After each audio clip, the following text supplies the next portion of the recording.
gostaríamos de te convidar para se conectar conosco através do nosso aplicativo. Se você chama a Igreja Casa Restaurada de lar e gostaria de semear no nosso ministério, considere doações, ofertas e dízimos através do app, transferência bancária ou em nossos cultos presenciais. Agradecemos a sua participação e aproveite o culto ao vivo. Boa noite, irmãos. A paz do Senhor. Eu espero que esteja tudo bem com você, com a sua família, em nome de Jesus. Que a paz do Senhor seja algo maravilhoso na vida de cada um de vocês, em nome de Jesus. Amém? E hoje aqui estamos felizes porque vamos compartilhar a palavra do Senhor e é sempre bom estar na presença do grande Eu Sou. O tema da mensagem de hoje é lute pela promessa. E eu quero te dizer que Deus tem promessas para as nossas vidas, né? E quando Deus promete, Ele cumpre, pois a palavra de Deus, ela nos garante que Deus não é homem para mentir, nem filho do homem para que se arrependa. Então, tudo que Deus prometeu para a sua vida irá se cumprir em nome de Jesus. Porém, nós sabemos, dentro de toda a história bíblica, de toda a história do relacionamento de Deus com os homens, que não houve sequer uma promessa que não tenha sido conquistada, né? Deus sempre promete, mas nós temos que fazer a nossa parte, né? E hoje eu gostaria de falar um pouco sobre esse tema e dentro da palavra de Deus, o que Deus vai falar conosco sobre estratégias e ferramentas, né, que Ele já colocou nas nossas mãos para que a gente possa alcançar as promessas e ter uma vida cheia de realizações e uma vida plena em nome de Jesus. É o que eu te desejo para você e para a tua família. Eu quero começar falando de uma promessa que Deus fez a Abraão, né, e ao seu povo. E eu queria que os irmãos abrissem a Bíblia no livro de Gênesis, no capítulo 12. Gênesis capítulo 12. Diz assim no versículo 2: De ti farei uma grande nação, e te abençoarei, e te engrandecerei o nome, se tu uma bênção. Abençoarei os que te abençoarem, e amaldiçoarei os que te amaldiçoarem. Em ti serão benditas todas as famílias da terra. Nós conhecemos a história através dos descendentes de Abraão, mais especificamente Jacó, a promessa se cumpre e surge Israel. Em Israel nasce Jesus e através de Jesus todas as famílias que o reconhecem como seu único Senhor e Salvador, elas são benditas. E eu quero te dizer algo. Você já aceitou o Senhor Jesus como seu Senhor e Salvador? Então você é um bendito, você é um abençoado. E na tradução em hebraico, essa palavra bendito, ela é barak. Barak é abençoado. Mas falando dessa forma, fazendo um resumo tão curto sobre a promessa de Deus sobre Abraão e o cumprimento da mesma em Jesus, parece que foi algo fácil, sem nenhum obstáculo. Mas nós sabemos através da Bíblia que não foi bem assim. Nós, desde o início, Abraão, ele já era idoso, e Sara também. Sara, inclusive, era estéril. E Abraão teve que passar por muitas lutas para que Sara concebesse um filho, Isaac. Então, Sara era estéril, Abraão já idoso. Abraão teve que ter muita fé, ele teve que ter muita perseverança, né? E não se desviar dos caminhos do Senhor, né? Nós sabemos que depois de Isaac teve lutas. Nasceu Jacó, Jacó também teve lutas, né? Os filhos de Jacó, os patriarcas de Israel, os pais das 12 tribos, eles poderiam ter morrido de fome, porque houve uma grande fome naquela terra. Porém, Deus levanta um homem chamado José, filho de Jacó, e através dele, ele consegue salvar Jacó e os seus irmãos, a sua família. Depois disso vem o povo de Israel, ele é feito escravo no Egito. E aí vem Moisés, Deus levanta Moisés para que Moisés liberte o povo cativo do seu cativeiro no Egito, né? E depois a peregrinação até a terra prometida, Deus levanta Josué e tantas guerras para conquistar e manter o povo na terra prometida. Aí surge o rei Davi e mais lutas e conquistas para Israel. E assim a história continua. Mas veja que a promessa que Deus fez a Abraão, ela não foi incondicional, primeira coisa que Deus fala para ele é: sai da tua terra e da tua parentela e vá para a terra que eu te mostrarei. E Abraão obedeceu. Abraão creu contra a esperança, ele teve fé e inclusive é reconhecido como pai da fé. Então até aqui nós entendemos, irmãos, que nós temos promessas de Deus. Se Deus prometeu, Ele irá cumprir. Mas para que isso aconteça, nós temos que obedecer e ter fé. A obediência e a fé são totalmente ligadas, pois se eu creio em Deus e na sua palavra, eu obedeço. Porém, se eu não obedecer, é porque eu não acredito, amém? Inclusive, a palavra barak em hebraico, ela tem na sua raiz, na sua tradução, o termo obediência, né? Então, obediência leva a bênção. Queria que os irmãos avançassem um pouquinho na Bíblia, em Gênesis ainda no capítulo 17. Então, Gênesis 17, versículo 1. Quando atingiu Abraão a idade de 99 anos, apareceu-lhe o Senhor e disse-lhe: Eu sou o Deus Todo-Poderoso, anda na minha presença e sê perfeito. Farei uma aliança entre mim e te multiplicarei extraordinariamente. Vejam, aqui Deus repete a promessa de aliança e multiplicação a Abraão. Mas antes ele dá uma ordenança, ele diz a Abraão: anda na minha presença e sê perfeito. Se quisermos alcançar o cumprimento das promessas nas nossas vidas, nós temos que ser assim como Abraão, andar na presença de Deus e sermos perfeitos. Mas como ser perfeitos? Andando na presença de Deus em santidade. Sempre, todos os dias das nossas vidas, nós temos que estar andando na presença do Senhor. Amém? Deus promete que daria ao povo de Israel uma terra que mana leite e mel. E chegando perto da terra, Deus dá uma ordenança a Moisés. Nós conhecemos a história, eu queria que os irmãos abrissem as suas Bíblias no livro de Números, no capítulo 13. Números, capítulo 13, no versículo 2. E Deus fala assim para Moisés: envia homens que espiem a terra de Canaã, que eu hei de dar aos filhos de Israel. De cada tribo de seus pais enviareis um homem, sendo cada qual príncipe entre eles.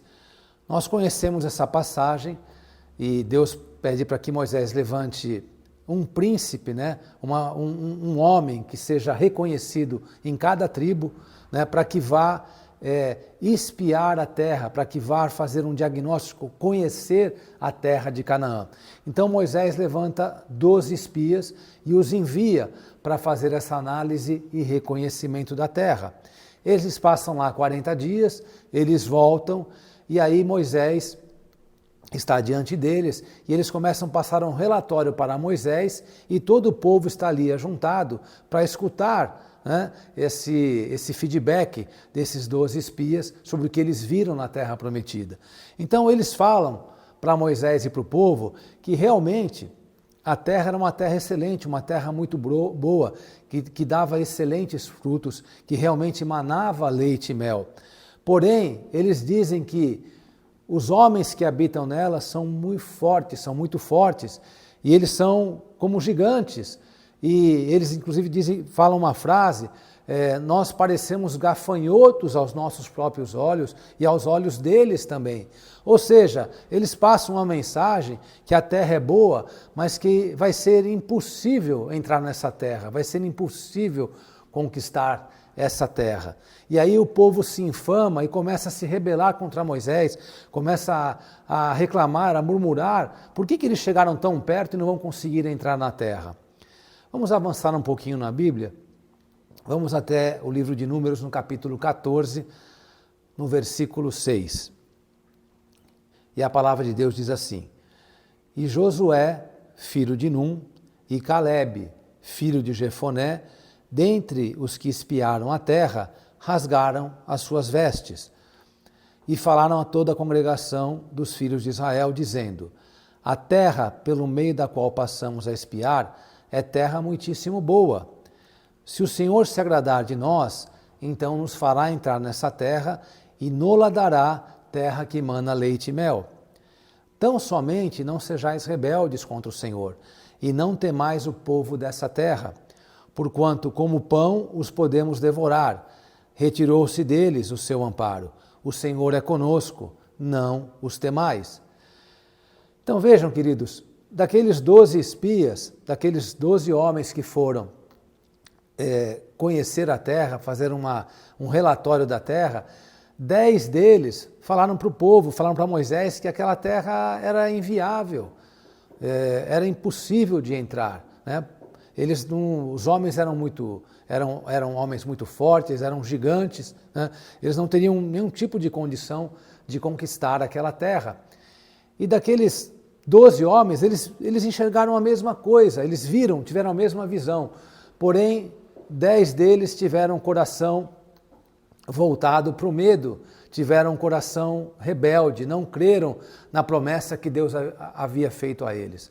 E Josué e Caleb, pelo contrário, eles falam que eles teriam toda a condição de conquistar aquela terra porque Deus era com eles. E aqui, através dessa palavra, dessa passagem, Deus nos dá 3 chaves para que nós possamos conquistar as promessas que nos foram dadas pelo Senhor. Uma frase muito forte que Josué e Caleb falam, eles dizem o seguinte: se o Senhor se agradar de nós, nos dará a terra. Então entendemos que se nós queremos alcançar as promessas, se queremos ter vitória, Deus tem que se agradar de nós. E como agradar a Deus? Através das nossas atitudes, através de um estilo de vida em adoração, de gratidão e temor ao Senhor. Um estilo de vida em santidade, em fazer as coisas e não deixar de fazer as coisas, não por medo de Deus, mas por amor ao Senhor. Que a gente possa agradar ao Senhor através das nossas atitudes, do nosso dia a dia, das nossas vidas, né? Essa é uma das chaves. Se Deus se agradar de nós, Ele nos dará as promessas se concretizarão. A segunda frase que eles falam é: não sejais rebeldes. Nós não podemos andar em rebeldia contra o Senhor. Não é porque nós sabemos que temos uma promessa e no primeiro obstáculo que acontece, a gente já começa a murmurar, como aquele povo fez. Mas por que Deus nos trouxe até aqui? Por que se a gente não vai entrar na terra, e começaram a murmurar em vez de adorar ao Senhor? A terceira frase que Josué e Caleb falam ao povo é: não temais o povo dessa terra. Ou seja, você tem promessas? Não tenha medo das circunstâncias, não se curve diante dos problemas. Agrade a Deus, não se rebele, tenha fé e confie no Senhor e Ele fará na sua vida em nome de Jesus. Guarda isso no teu coração. O maior obstáculo para a promessa se cumprir não são as lutas, mas é o medo de lutar as lutas, é o medo de lutar. Esse é o grande obstáculo que nós temos nas nossas vidas, porque o medo nos paralisa, o medo nos faz retroceder e Deus não se agrada daquele que tem medo das coisas diante de um Deus tão grande e tão poderoso que está sobre a minha vida e sobre a sua vida em nome de Jesus. Deus cumpre as suas promessas, mas temos que fazer a nossa parte. E muitas vezes, em tantas passagens da Bíblia, nós vemos Deus fazendo promessas tremendas para Israel, né? Mas Deus sempre condiciona. Nós vemos isso em Êxodo, em Deuteronômio, em todos os livros do Pentateuco, nós vemos que Deus faz promessas maravilhosas para o povo, mas Ele sempre condiciona a obediência. Ele sempre fala ao povo para que o povo não se contamine com ídolos, não adore a outros deuses, que não peque, mas o povo de Israel não obedecia. Por muitas vezes o povo de Israel se rebelava, se contaminava, adorava a outros deuses, construíam postes, ídolos para adorar, deuses de pau e pedra. E assim, nessa montanha russa de obediência e desobediência, obediência e desobediência, Deus se desagradou do povo, tirou suas mãos sobre o povo de Israel. E o povo de Israel acabou indo para o exílio. Israel foi invadido pelo Império da Babilônia e ali muitos morreram, muitos tiveram que viver no exílio da Babilônia. Então assim Israel foi derrotado e perdeu o seu território. Israel ali deixa de ter o seu território, né? Mas Deus é fiel, Deus é maravilhoso E ele novamente promete buscar e congregar novamente os filhos de Israel na sua própria terra. Eu queria que os irmãos abrissem a sua Bíblia no livro de Ezequiel, no capítulo 20, a partir do versículo 40. Ezequiel 20, versículo 40.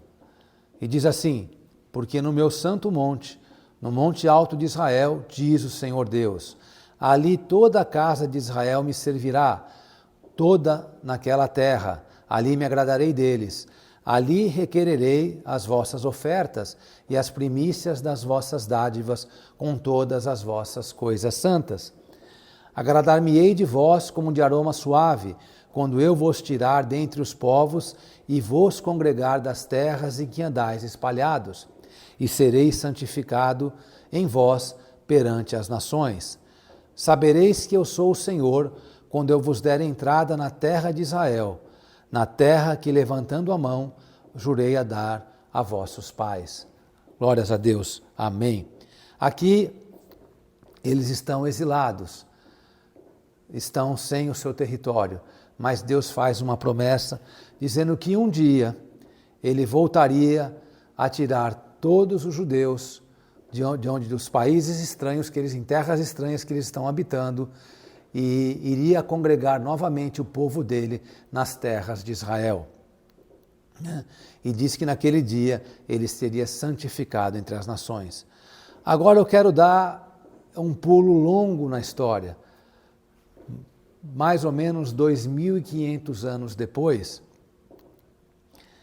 mais especificamente em 1947. E brevemente, contar uma história real, que é mais contemporânea, né? Algo em torno aqui de 70 anos atrás.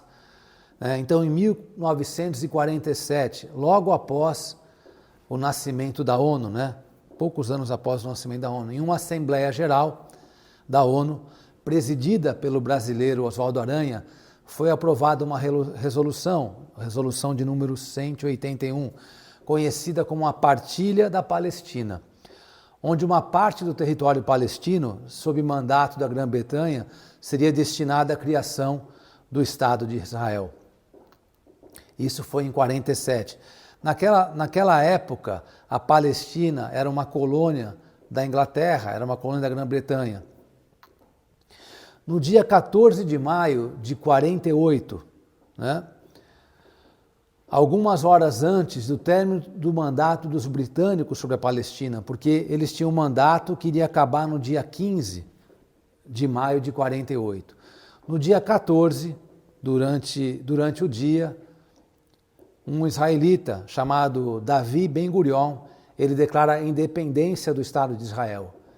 E à meia-noite, dia 15 de maio, começa a vigorar então um novo Estado de Israel. E sabe o que acontece, meus irmãos? O povo de Israel toma posse das suas promessas de forma mansa e pacífica. As famílias judias saem às ruas comemorando com as suas crianças, passeando, comprando docinho, tomando sorvete. Vocês acham que foi isso que aconteceu? Não, de maneira alguma. Nesse mesmo dia, Egito, Iraque, Líbano, Síria, Jordânia, Arábia Saudita e Iêmen se unem para atacar Israel, pois eles são totalmente contrários à declaração de independência de Israel e à criação do novo Estado de Israel. E nesse dia se inicia uma nova guerra, chamada Guerra Árabe-Israelense. E essa guerra dura mais ou menos um ano. E aí você pode questionar, dizendo, mas Deus não prometeu que iria congregar novamente o seu povo na terra de Israel? Então, por que isso é tão difícil? Por que tanta guerra? Por que tantas lutas, então, para que o povo pudesse tomar posse dessa promessa? Nós temos que entender, irmãos, que Deus tem um propósito em tudo. E isso é para mim e para a sua vida também. Em tudo Deus tem um propósito. Assim funciona para nós também. Então, a guerra árabe-israelense começa e após quase um ano de guerra, Israel sai vitorioso. E uma vitória incontestável, tanto é que o povo árabe até hoje intitula essa guerra como a Al-Nakba, ou na tradução do árabe, a catástrofe. E a conclusão desse episódio é que além do território que já estava destinado a Israel, por aquele tratado de partilha da Palestina da ONU, Israel ainda, por ter sido vitorioso na guerra, ele anexa mais 50% do território inimigo ao seu território. Isso é tremendo, glórias a Deus. Nós às vezes não entendemos o que acontece, não entendemos, mas por que? Se Deus falou que ia congregar os seus filhos novamente na terra de Israel, por que essa guerra? Deus já tinha tudo preparado, já tinha tudo planejado. Israel entrou em guerra, Deus deu a vitória para Israel. E além do seu território, que já estava ali determinado, Israel anexou mais 50% do território da Palestina ao seu território. Então eu quero te dizer, queridos, que às vezes você está passando, você tem promessas do Senhor para a sua vida, só que você olha para as circunstâncias, olha para os problemas e você fala, isso não vai se cumprir, aos meus olhos é impossível. Deus está preparando para a sua vida uma grande vitória. Então, não se curve diante dos problemas, não retroceda diante das lutas, continue marchando, continue perseverando na presença de Deus e uma grande vitória Ele vai te dar, porque o que Ele prometeu, Ele vai cumprir na sua vida, em nome de Jesus. Amém? Assim, Israel volta a ser uma nação e aquela promessa que Deus havia dado de congregar novamente o povo, se cumpre. Né? O povo judeu, o povo de Israel tem uma terra onde pode habitar, mas algo muito importante ainda está faltando.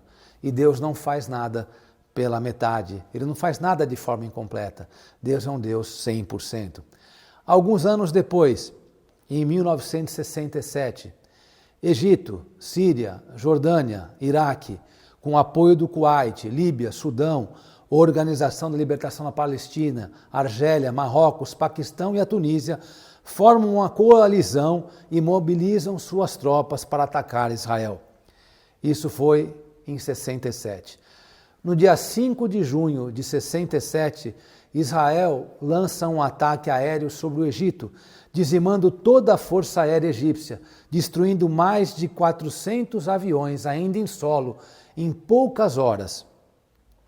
O exército de Israel, comandado pelo general Moshe Dayan, ele ataca o inimigo em várias frentes, dando início à Guerra dos 6 Dias. Na proporção do contingente militar envolvido nesse conflito, nós podemos colocar uma proporção de 10 soldados árabes para cada soldado israelense.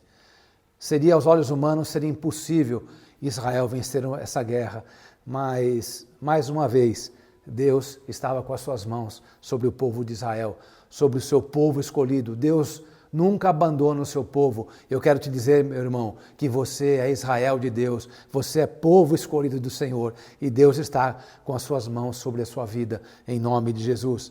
No dia 7 de junho, apenas 48 horas após o início da Guerra dos 6 Dias, um sonho que há muito tempo havia sido desejado de se cumprir no coração dos israelenses, no coração dos judeus.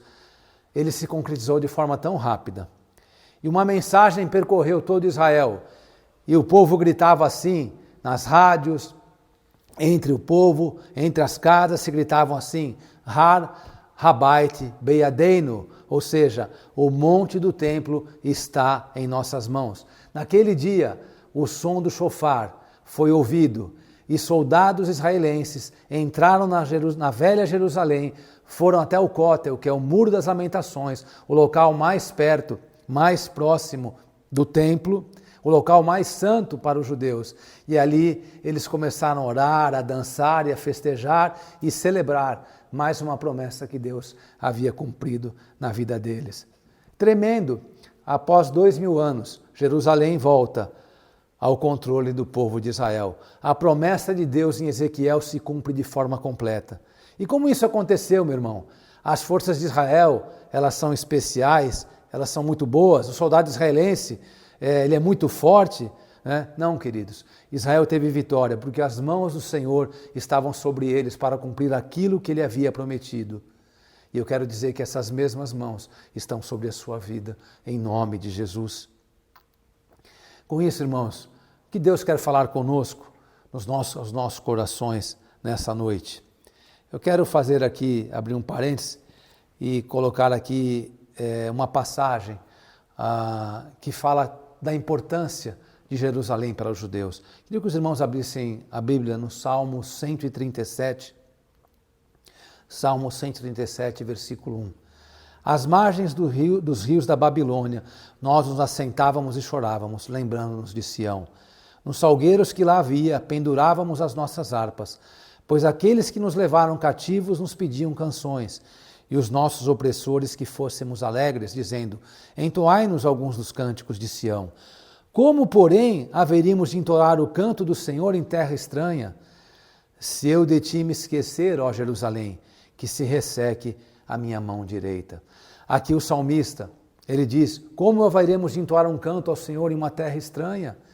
Então, o amor que o povo tinha por Jerusalém, longe de Jerusalém, e aqui também tem uma revelação: não há como entoar cânticos, não há como ter alegria longe da presença de Deus. Todo lugar longe da presença do Senhor, para nós, que somos cidadãos do reino, é considerado uma terra estranha.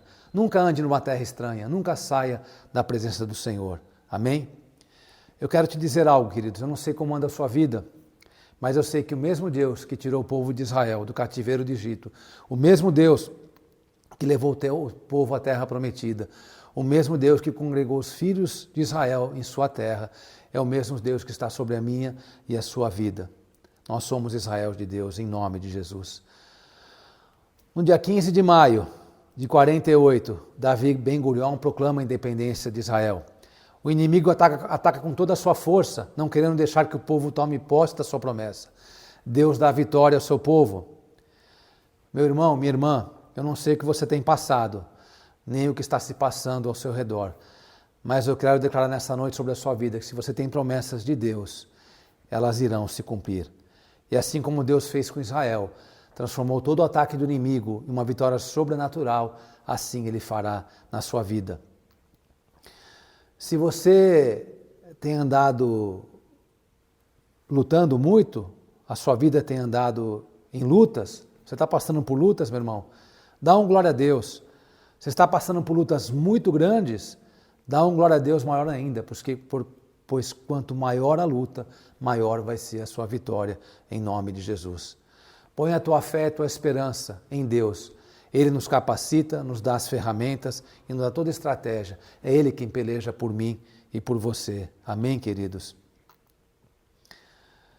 E eu quero declarar nessa noite sobre a sua vida que todas as promessas de Deus, elas irão se cumprir em nome de Jesus. Eu quero fazer uma oração por você. Se essa palavra entrou no seu coração, eu espero que ela tenha entrado numa terra fértil, porque é a palavra de Deus, queridos. São fatos que incontestáveis, é a palavra de Deus. E se você tiver fé, andar em obediência na presença do Senhor, se o Senhor se agradar de ti, todas as promessas se cumprirão na sua vida em nome de Jesus. Eu quero orar por você e pela tua família, crendo que tudo que a gente orar aqui, tudo que nós profetizarmos, declararmos, vai se cumprir para a honra e glória do Senhor em nome de Jesus. Fecha os teus olhos, abaixa a tua cabeça e nós vamos orar junto. Eu declaro nesse momento, Pai, no santo nome de Jesus, que não existe um outro Deus que não seja o Senhor. Ouve, ó Israel, só o Senhor é Deus. E nós, Senhor, eu e meus irmãos que aqui estão agora, vendo e escutando essa pregação, nós somos o teu Israel. E toda a promessa que o Senhor fez a Abraão, que se cumpriu em Jesus, também se cumprirá nas nossas vidas em nome de Jesus. Por isso, nessa noite eu declaro e profetizo sobre a vida dos meus irmãos e sobre suas famílias e suas casas. Eu declaro salvação sobre todos os meus irmãos e seus familiares. Eu declaro cura, eu declaro libertação, eu declaro um tempo de paz. Eu declaro, Senhor, um tempo de intimidade e santidade com o Senhor. Eu declaro um avivamento nas famílias, eu declaro um avivamento na nossa igreja, eu declaro um tempo novo com o Senhor, eu declaro, Senhor, em nome de Jesus, que todas as suas promessas para o seu povo se cumprirão nas nossas vidas e através das nossas vidas. Eu declaro que o inimigo não tem poder sobre as nossas vidas. Eu declaro, Senhor, que nós estaremos limpos e santos, como noiva adornada, esperando a tua grande promessa que não se cumpriu ainda, que é a volta de Jesus. Nós estaremos aqui esperando pelo nosso noivo e subiremos com ele, como igreja do Senhor, limpa e adornada, para entrarmos na nova terra, na nova Jerusalém. Eu declaro as bênçãos do Senhor sobre a tua vida. Declaro que você tem uma noite de paz, de alegria, de santidade, de intimidade, de sonhos proféticos. Eu declaro um novo tempo sobre a tua vida e a tua família, para a honra e glória do Senhor. Em nome de Jesus, que assim seja. Amém. Que Deus te abençoe a tua casa e a tua família, todas as áreas da sua vida, em nome de Jesus. Amém. Participe conosco do Louvor Financeiro. Para depósitos bancários, acesse a conta corrente disponível em sua tela ou o QR Code. Para transferências Pix, acesse oferta@casarestaurada.org. Cada um dê conforme determinou em seu coração, não com pesar ou por obrigação, pois Deus ama quem dá com alegria. 2 Coríntios 9:7. Agradecemos sua participação e que Deus te abençoe.